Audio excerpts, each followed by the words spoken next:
Well, I'm Bill Anders. Hello, I'm Gerald Beck. I'm Frank Borman. I'm Nick Angler. My name is Tanya Marco. My name is Mike Kai. Well, I'm Dennis Sanders. I'm Brian Sanders. Okay, my name is Norman Ellickson. My name is Robert Odegaard. I didn't have my first airplane ride till I was 21 years old. Ultimately fell in love with it and knew that was where I had to be or where I had to go. Started way back, like most kids, you start building model airplanes. I started building model airplanes when I was 10 years old in Tucson, Arizona, and it's sort of been a love affair. I guess it's almost a sickness. I had a sixth grade school teacher, I think, got me started in it. He gave all the boys a model airplane, and I think that's what sparked the interest in the airplane stuff. So then just model airplanes just lead on one, just go on.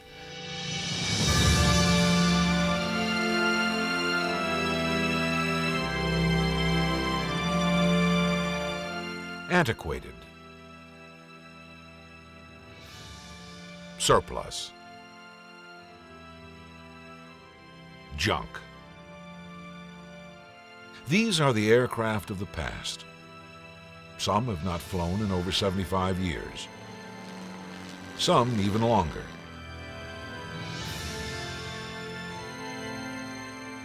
There are those who have dedicated unimaginable amounts of effort, money, and time towards the restoration and care of these airplanes. Who are these people who recover, rebuild, and fly these warbirds and antique planes? We invite you to come and find out.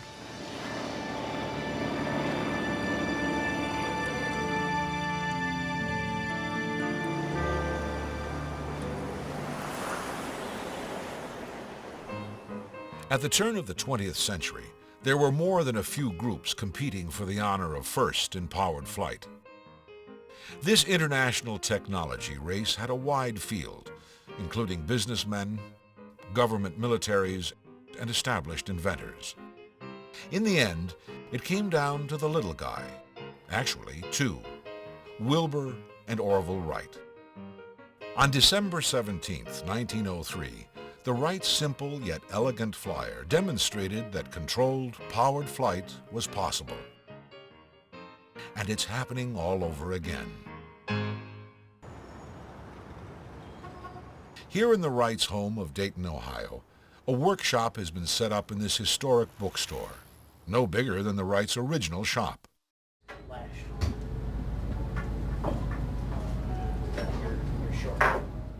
That's where we find Nick Angler. Nick is on a mission like no other. I'm Nick Angler. I'm director of the Wright Brothers Aeroplane Company. It's a organization of educators, historians, pilots, and aviation enthusiasts. We're conducting an experiment in new archaeology. We're repeating the same experiments that the Wright brothers ran between 1899 and 1905 in their quest to create a practical aircraft. This includes building all the machines of the Wright brothers, as well as their wind tunnel and balances. Nick's plan is threefold: an online virtual Wright museum, eventually a permanent museum, and actual flying experiments, the way the Wrights did it. Not only is Nick rebuilding the Wright aircraft, but he is restoring the Wrights' methodology 100 years later. I spend about 14 to 16 hours a day working on this. This is one of these jobs where really you can't wait to get out of bed in the morning. I mean, I'm re-experiencing the birth of aviation. How exciting is that? It just doesn't get any better. Nick has an impressive workload. Over the span of 5 years, he plans on researching, building, and flying 5 different Wright aircraft, including the celebrated 1903 Flyer.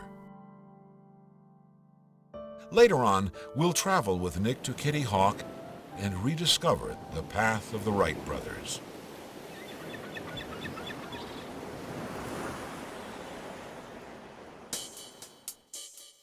Here at NASA's Glenn Research Center, Mike Kai works in one of the most modern, state-of-the-art testing facilities in the country. We are in the Mach .3 burner rig facility. It's a facility where we test high temperature engine materials in a controlled environment to see their durability and to improve materials development for higher temperatures and more durable materials, more reliable materials.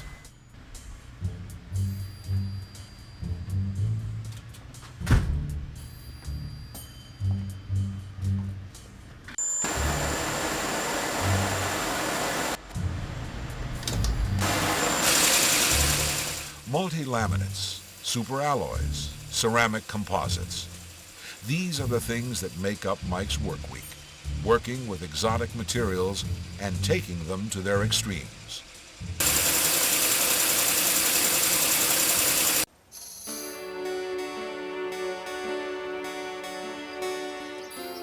This is Mike's weekend and his weeknights when the days are long.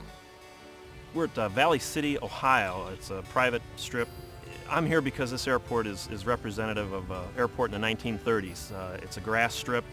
It's got old Piper Cubs and biplanes, and it reeks back to a era in the 30s. It's basically a time machine of an airport. There's no control tower. There's no jets. It's an easier way to enjoy aviation at its best. It gets right to the pleasure. I fly it's a home-built aircraft. It's called a pietenpol air camper. It's a home-built design from the Depression era, 1930s. This aircraft took me approximately 4.5 years to build, and that includes rebuilding the engine. The engine is a 1946 engine. It's been overhauled to a zero-time specification.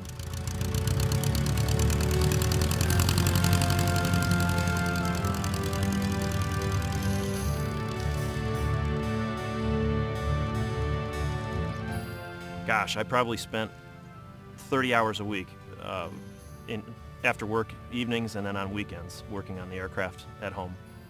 I was single at the time I was building the aircraft. I'm married now. Much more efficient when I had more free time.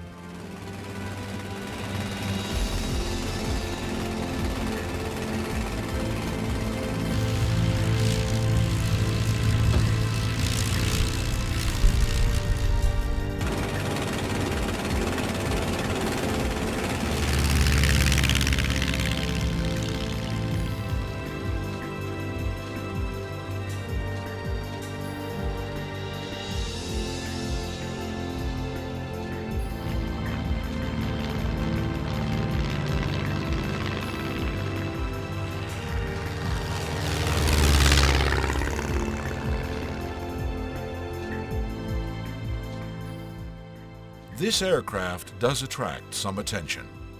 Mike has won several awards at different fly-ins. He also garnered the Bronze Lindbergh Trophy in 1998 at the Experimental Aircraft Association's annual fly-in in Oshkosh, Wisconsin.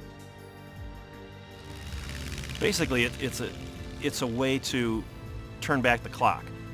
In a fast-paced job where we're working on high-tech materials, this shows the advanced materials in this airplane, what they were in the 30s, and that they're still functional and useful today, and that you can still enjoy them to their fullest in a very fundamental way, very joyful way to fly in something this basic, yet so old in design.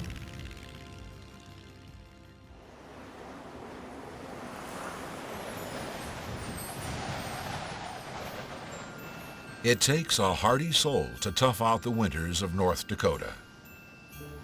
Jerry Beck is one of those souls. Well, I'm here because I'm a native of here, born and raised in North Dakota. You know, although today when we drive up here it's blizzarding and there's snow and it's kind of ugly weather, but it's a great place to live. It's a great place to work. The people are fantastic. We're very self-reliant in our shop. We do just about everything in-house. After leaving the farm, Jerry went to college and became a teacher.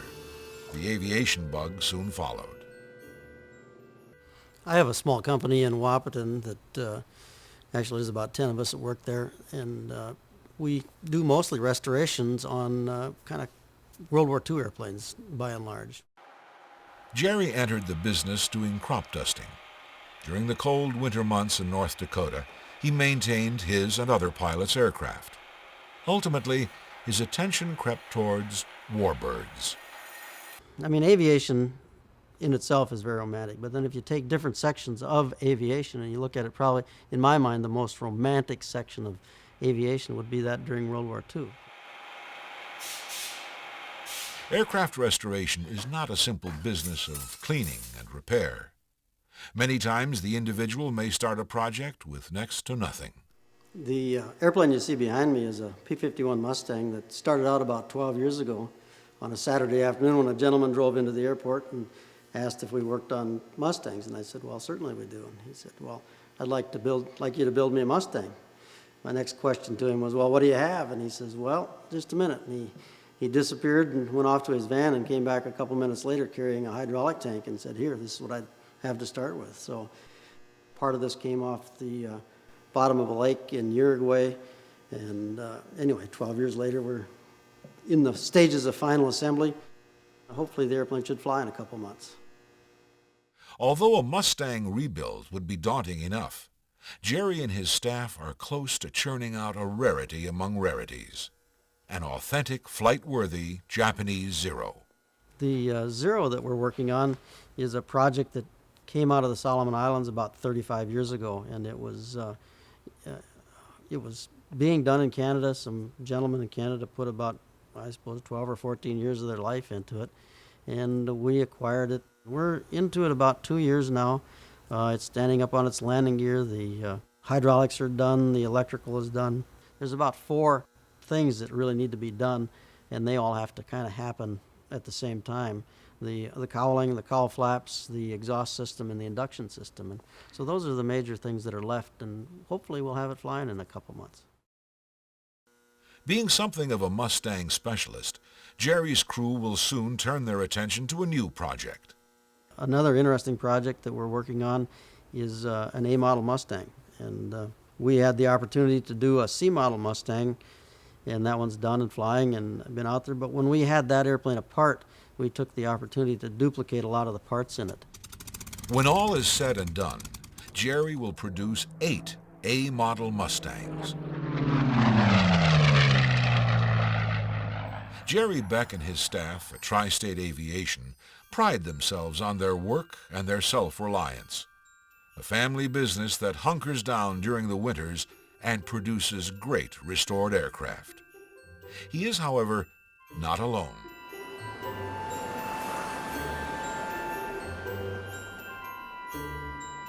Just down the road is another hardy restoration soul. I live here because I was born here. That's the only reason I'd ever want to live here. Bob Odegaard. Like Jerry Beck, Bob started in the crop dusting business. Then, after 17 years of having to maintain his own airplanes, as well as others, he gravitated towards the antiques. Obviously, like most of the kids, I drooled over the Mustang and the Corsair. And one day the teeth got so long, they got so deep in my flesh, I could never get rid of it. After working on Warbirds for a few years, Bob stumbled upon the project of his and many people's dreams. And I knew of 57. I knew it floated around the country. I saw it in the back of a shed and, never realized that I'd ever have it. A Super Corsair. Say the Super Corsairs were kind of unknown because they were being developed right toward the end of the war and never became operational. They had a lot of power, and the air racers picked them up after the war and were very successful. There weren't very many of them. There's only like 10 production airplanes ever built. And there's only 3 of them left today. The Super Corsair was just what the name suggests, a souped-up version of the Vought fighter of the Pacific. After the war, air racing was the venue that let the Super Corsair shine. Famed Cleveland air racer Cook Cleland recognized the potential of the Super Corsair and added 3 to his racing team. In the 1949 race, Cleland had 57 raced by Ben McKillen, who gave her the distinctive red and white paint scheme. McKillen did no modifications prior to the race. In the Tinnerman Trophy race, McKillen in '57 came in first place. The greatest reward, or of course probably the most exciting thing that happened to me, again it was kind of by accident, and that was stumbling across race 57 because of not just being an airplane, it's an airplane that's got some history. Race 57 was famous. So famous that folks back then didn't just make models of the Super Corsair. They made them of that particular plane. Apollo astronaut Neil Armstrong was one of those folks. To be able to redo it and fly it, it's a very nice flying airplane. And to take it off to the air shows and have the people come up to you that saw it, or their dad took them to the air races and they were like 12 years old and they think they'd never see the airplane again. Here it shows up one day and they're very surprised, and that's probably the best payback for me, is to see that. Along with maintaining his Super Corsair, Bob has a full plate of restorations in the works. I believe I've got about half a dozen airplanes right now. Mustang, couple Corsairs, half a C-47, 414 Bonanza, and another Mustang going together, I guess. One of those at his shop in the works, a second Super Corsair.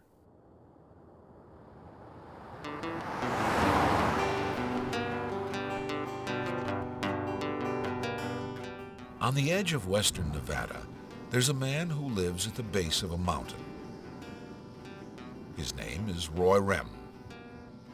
Probably machinist was the main thing that I was for quite a few years, and then when I moved, and a little bit as a mechanic, but mostly as a machinist. And then when I moved away from home, I got into more machine work, and then I did some carpentry work and worked as a plumber for a while, an electrician, and I was a draftsman for a while. It's a lot of little different things. Roy has gone through a few careers in life. He finally has found his calling, aircraft restoration.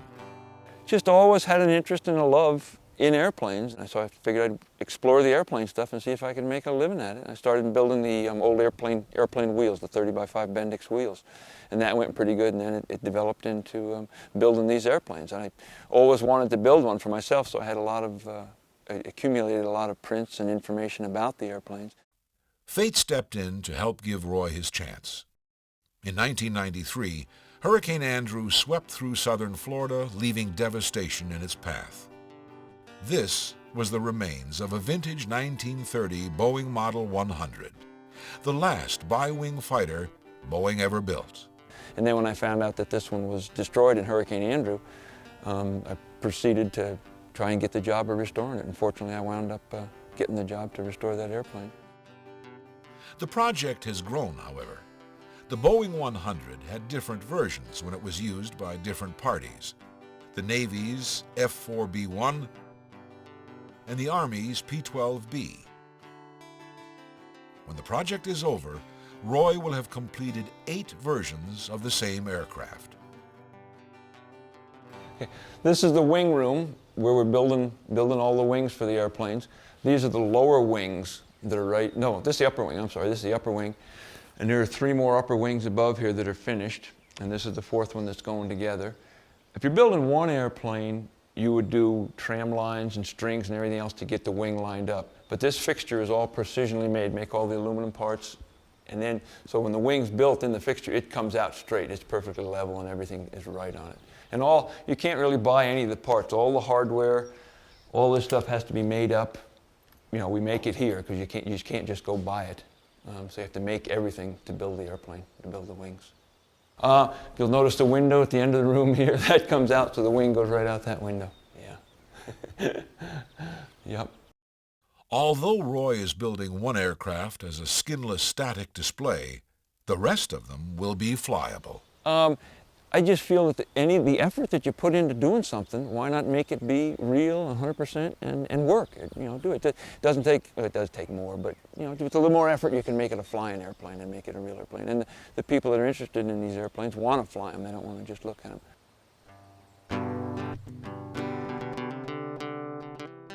In its 9th year, the project still has 2 or 3 years to go. Be some more aircraft. Boeing monomail is a real interest to me. I would like to build 1 or 2 of those, but not really sure. Let's get through this one first, and then I'll get on to some other ones. But there'll be more after this, for sure.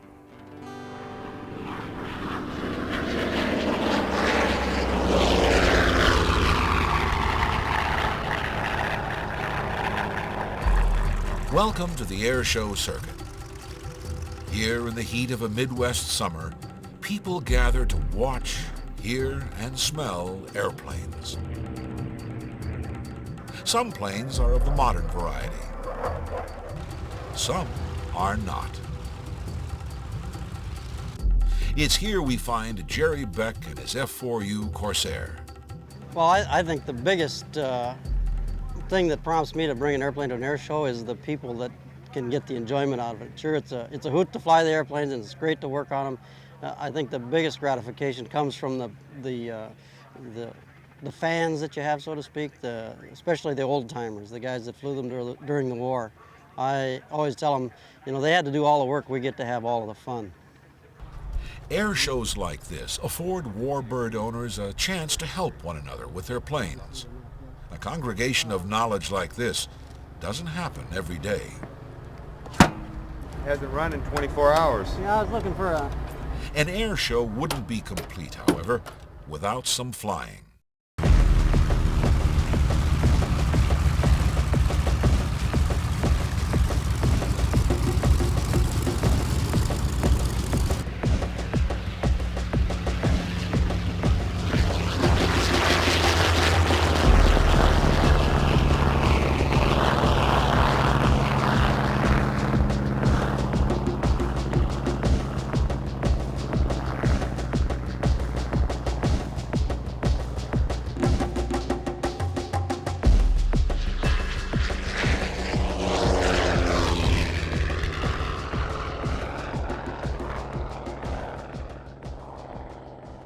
Even though Jerry is experienced with Corsairs, this show offers him a rare opportunity.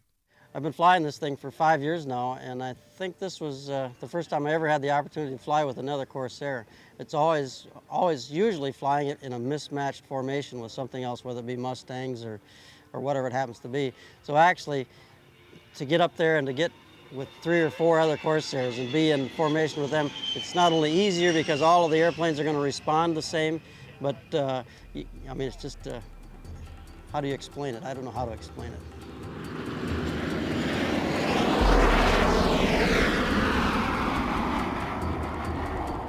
I kind of like to be at home, and but it's all worth it when it's done. You know, I've been on the road now. We did the Cleveland Air Show last weekend, and rather than go all the way back home, I came down here after the show and spent the week doing some flying for the folks here, and it'll be kind of nice to go back home again and go back to work.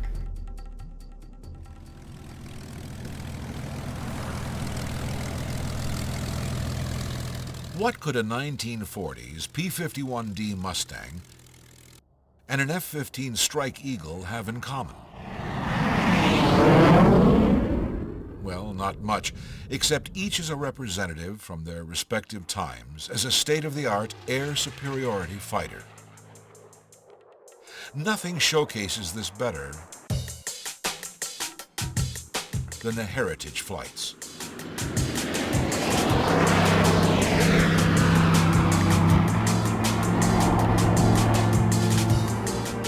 The Heritage Flight's mission is simple: display for the public the aerial pairing of today's and yesteryear's frontline fighters.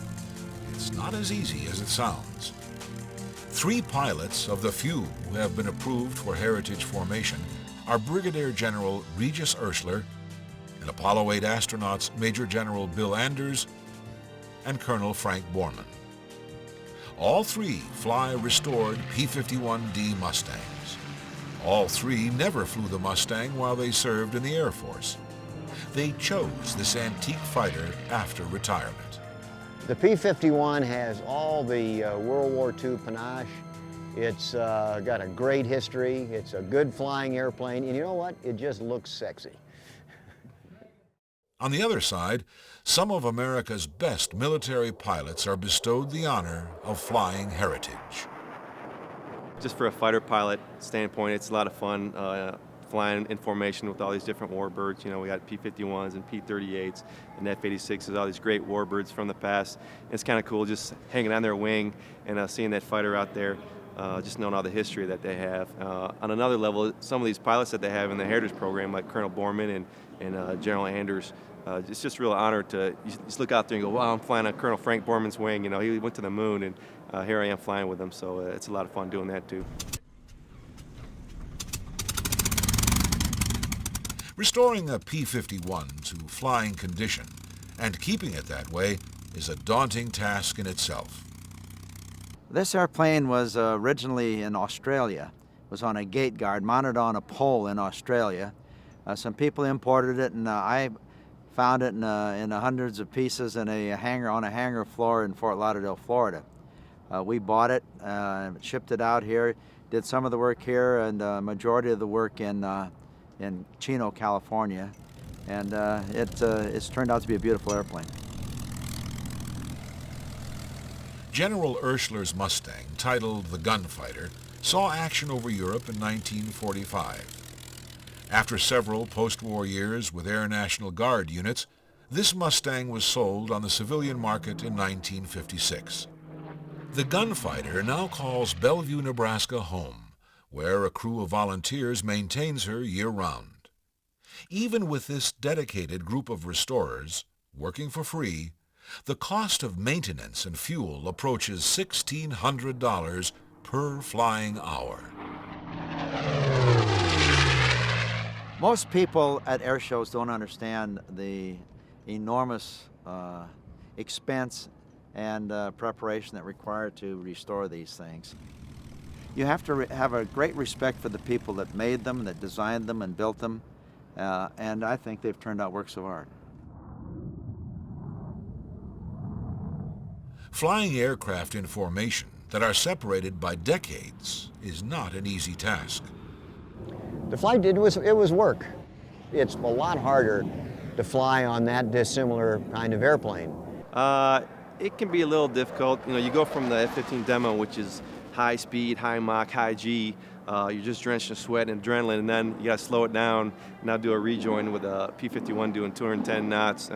It's a little slippery formation. You know, I'm going about as slow as I can go. He's going about as fast as he can go. So we're real careful with it and make sure it's safe, and the crowd seems to really enjoy it. With each heritage flight being such a test of their skills, why do them at all?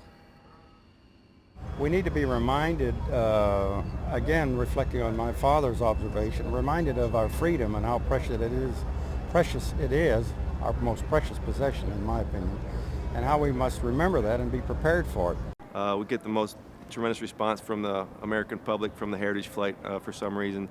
I think it's just a nostalgia of seeing the warbirds of the past and the high-tech fighters of today flying together. It seems to stir something in most people, and they really get a kick out of it. You know, I have enormous admiration for the people that flew these P-51s in combat. And you stop to think, escorting B-29s from Iwo Jima over to Japan, 9-hour missions and these things. Too many of our young people don't even know what World War II was.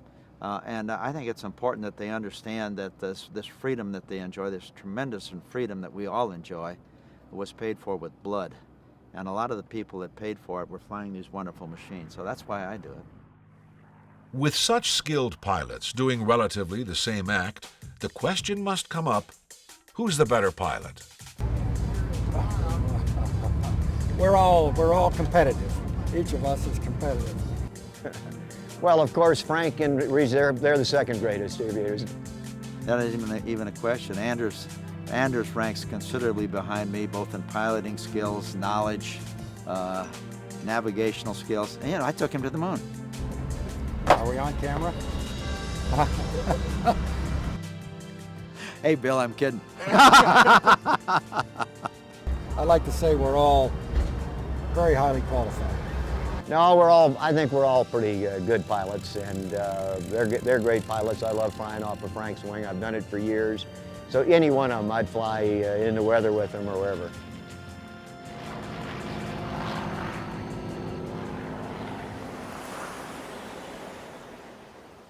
Here's a question.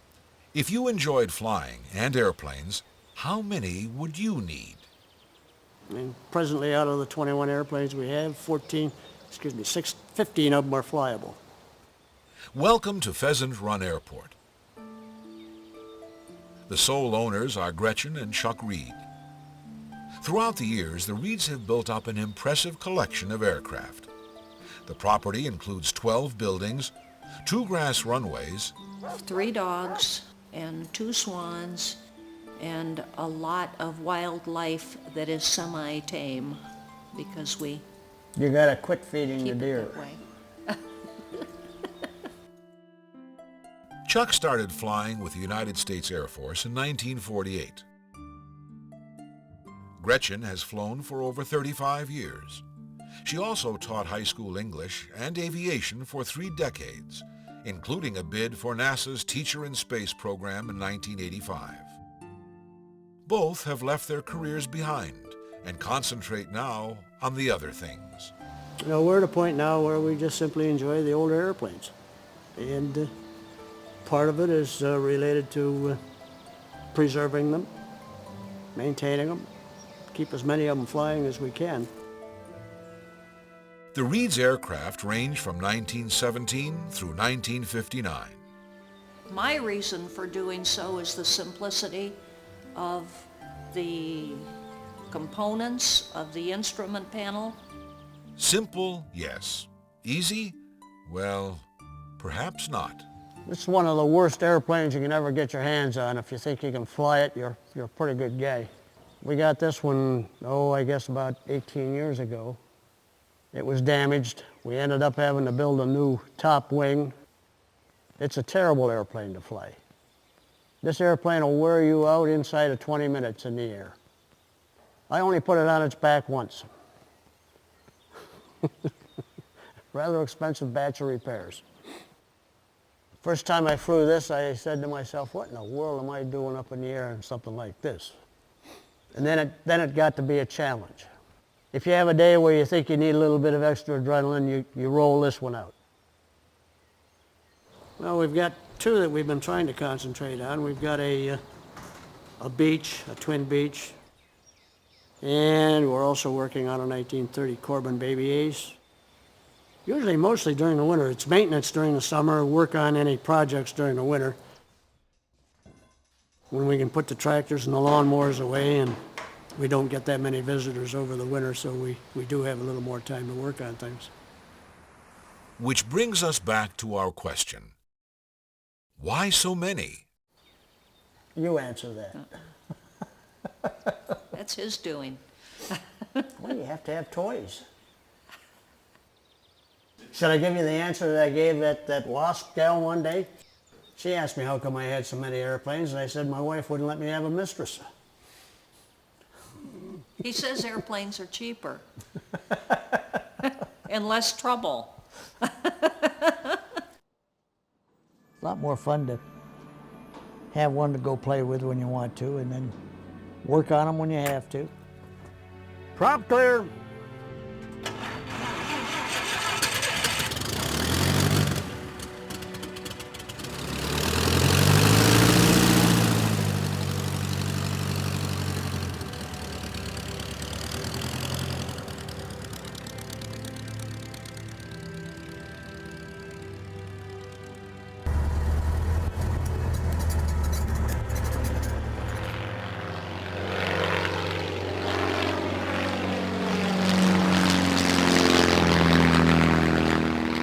If we had them just to look at them, that wouldn't be any fun.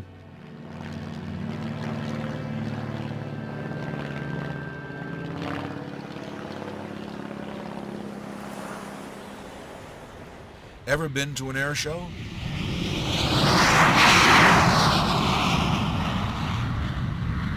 If so, perhaps you've made your way past the modern displays, down to where they keep the older aircraft. You may see some aircraft that were originally made some 60 years ago. How are they still flying? This is the B-17G Flying Fortress Yankee Lady. Originally built in 1945, Yankee Lady is one of around 10 B-17s still flying today. Found in the Arizona desert, Yankee Lady was in fairly good condition, but not original. After the war, she had been converted into a firefighting bomber.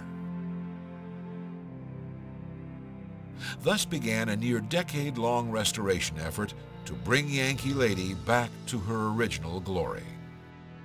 We finished it in 1995, just in time to make Oshkosh. So like I say, we worked on it 9 years, and right now we're probably 98% authentic. We tried to get into the detail stuff after we got it flying, and we're still doing a lot of little things, but we've been flying it now for 7 years in air shows. Norm Ellickson is the crew chief for this vintage heavy bomber, operated by the Yankee Air Force Museum in Belleville, Michigan. There are over 700 aircraft museums across the country. Many are like Yankee, flying their aircraft to air shows for the public to see, touch, and hear them.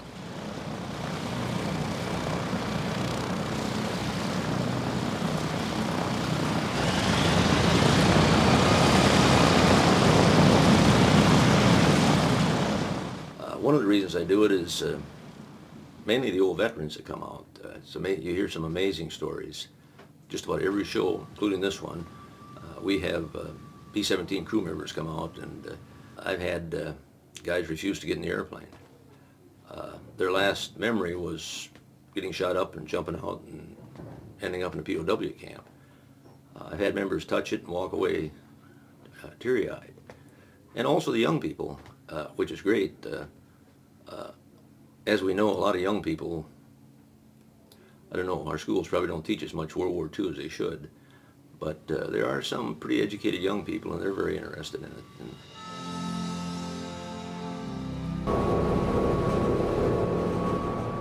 After serving over 35 years as an airline mechanic, Norm now has a need to be a part of history. It's equally as important to preserve the past as it is as the future. And like somebody once said, the history forgotten is history repeated. So that's really the reason we do it.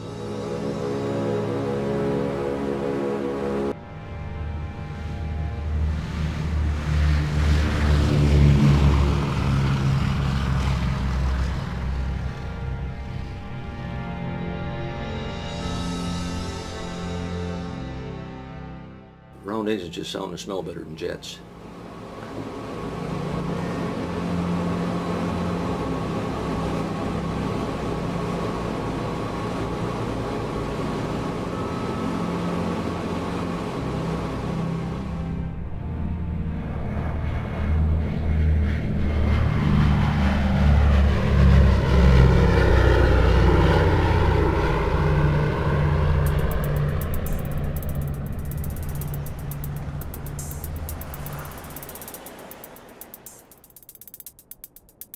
Reno, Nevada, sometimes described as the biggest little city in the world, home to exciting nightlife venues, majestic nature, and the fastest motorsport on the planet.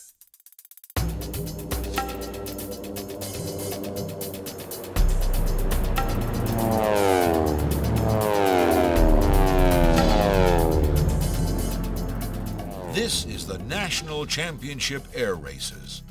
Held at local Stead Field, the 4-day event attracts more than 200,000 spectators annually.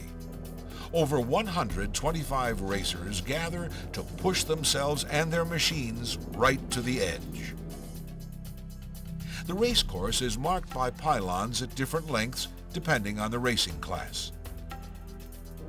Each class of race holds drama, excitement, and danger. No other class brings the crowd to their feet like the Unlimited class. For the Unlimiteds, racers can use any piston-driven aircraft. Even now, in the new millennium, the fastest are still the old Warbirds. Corsairs, Mustangs, Yaks, Sea Furies, Bearcats. These vintage aircraft are heavily modified or raced stock in speeds approaching 500 miles per hour. They were originally designed to escort bombers at 20,000 feet. Now they're flying an 8.5-mile course at an altitude of 50 feet. There's inherent dangers in everything we do, from driving down the freeway to taking a shower in the morning. Yeah. The one thing that Yeah, I got electrocuted in the shower one time. Figure that one out. at the farmhouse. Yeah, at the farm, the gopher. Long story, shorted but the electrical wiring out to the plumbing. I mean, life is inherently dangerous. The Sanders brothers have been air racing veterans for many years now. Well, I'm Dennis Sanders. We have an aircraft restoration business, and we restore airplanes like the one behind us, and we restore them for air shows and air racing. I'm Brian Sanders, and I'm the quiet, hardworking brother.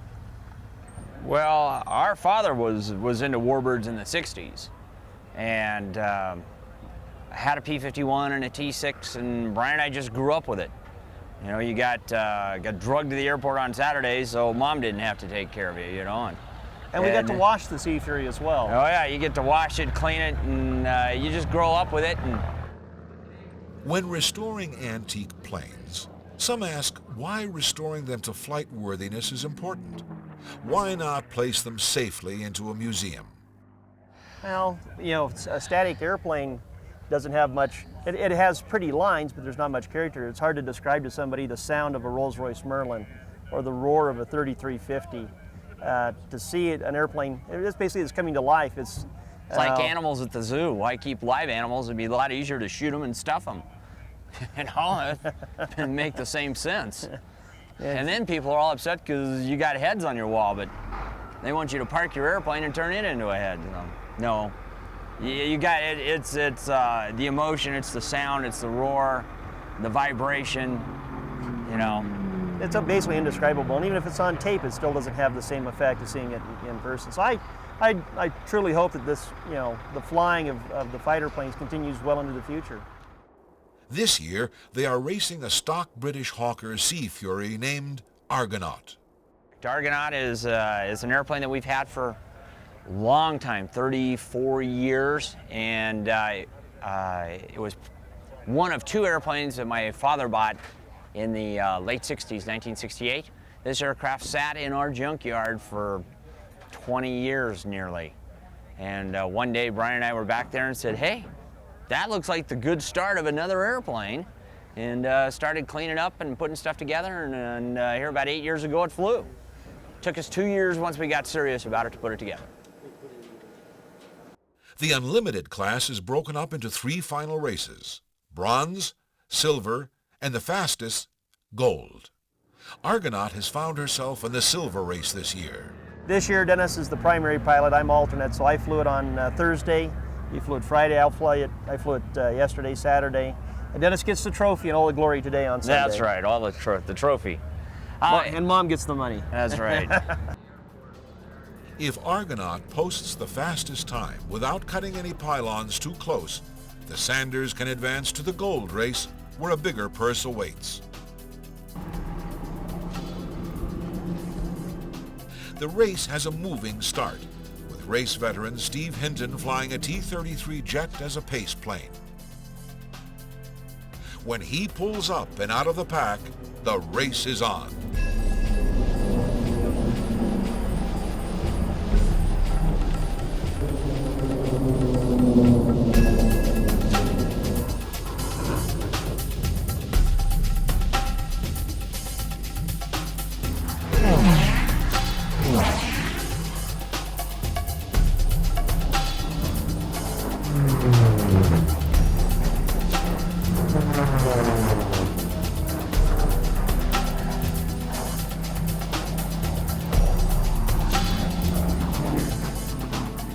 All these guys are really good friends. We fly with them all the time. And we know the airplanes, we know the people. Yeah, we know how to rile them up if we want to. But no, I mean, the air racing is unlike most other racing. Everybody's really friendly, works together. Somebody breaks something, they come, you know, down here. Hey, you got one of those? Yeah, no, but I'll go make you one. You know, the guys over at Furious made me a fitting yesterday because they had a welder and we didn't. We needed a fitting welded up, so it's unlike any other racing. The guys are very helpful. And when the checkered flag comes out, Argonaut comes in second with an average speed of over 380 miles per hour. We may not be good, but we're consistent. Consistent, that's right. Be fast. Yeah, and if you can't be fast, be really fast.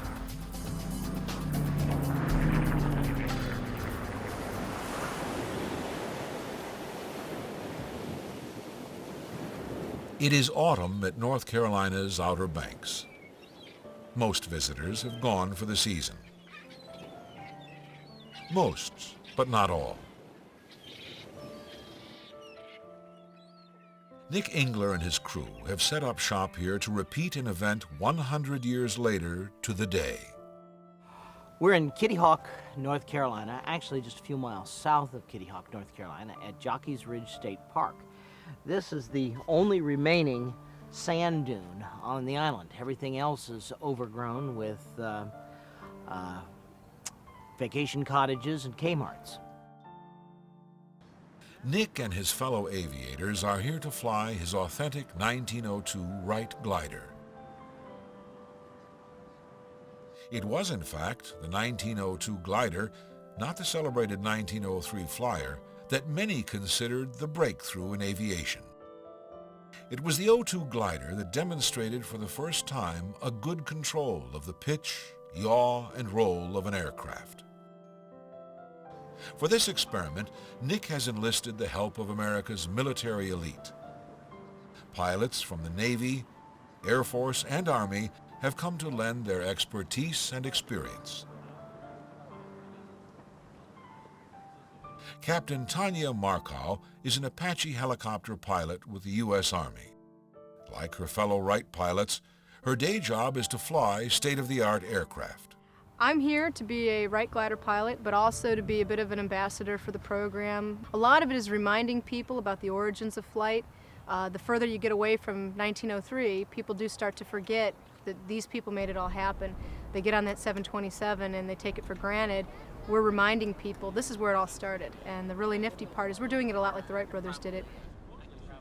I'm not just interested in the Wright brothers recently. I actually told my husband several times now that we're back in North Carolina, I wanted to come watch the Centennial of Flight activities, but I never dreamed in a million years that I would be invited to portray one of the Wright brothers and to do this type of testing and to actually fly any of the aircraft. To me, this is the highest honor an aviator can receive. Since the 02 is a glider, having just the right wind is a requirement. With hardly a breath of wind to speak of, there would be no flying today. After waiting 8 hours, the historians, restorers, aviators, and media would have to try again tomorrow.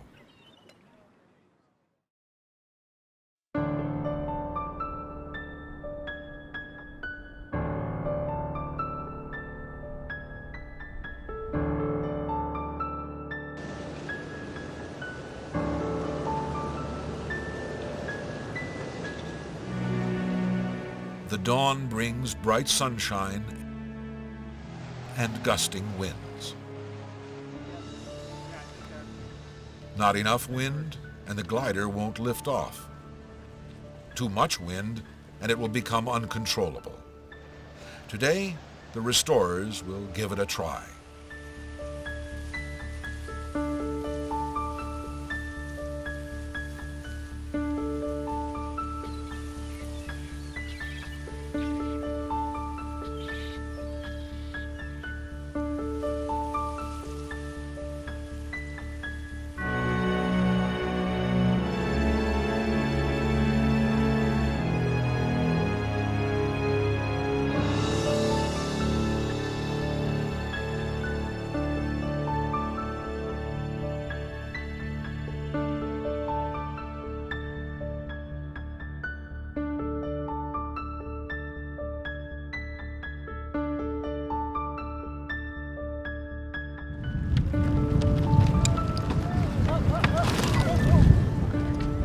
After a few tries, it becomes clear that more refinements must be made.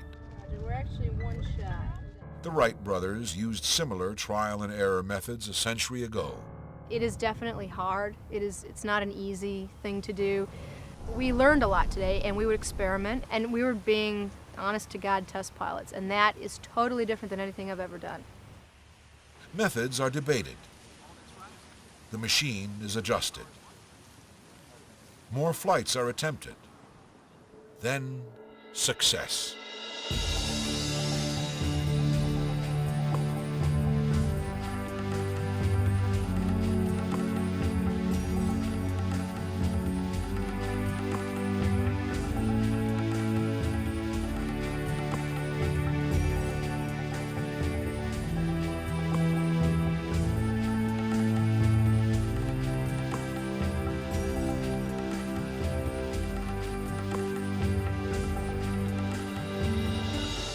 By the end of the trip, many more flights were successfully flown.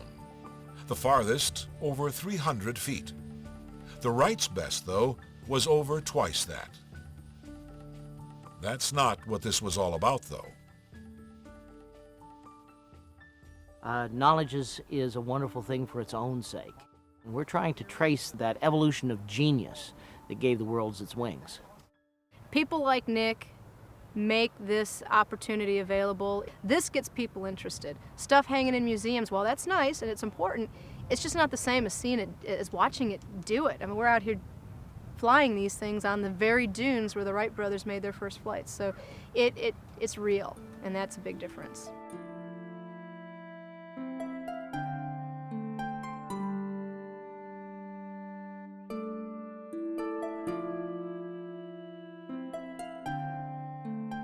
After 100 years of flight, we are still compelled to look over our shoulder, back to the pioneers. Today's aircraft are larger, safer, and faster than anything that was imagined in the past. There are those today, however, who have interests in something else. Whether they are attracted to the engineering, the history, or the sleek lines, these restorers, and hundreds like them, have what some might call a sickness. Others, dedication. They are committed to recovering, restoring, and maintaining these antiques from aviation.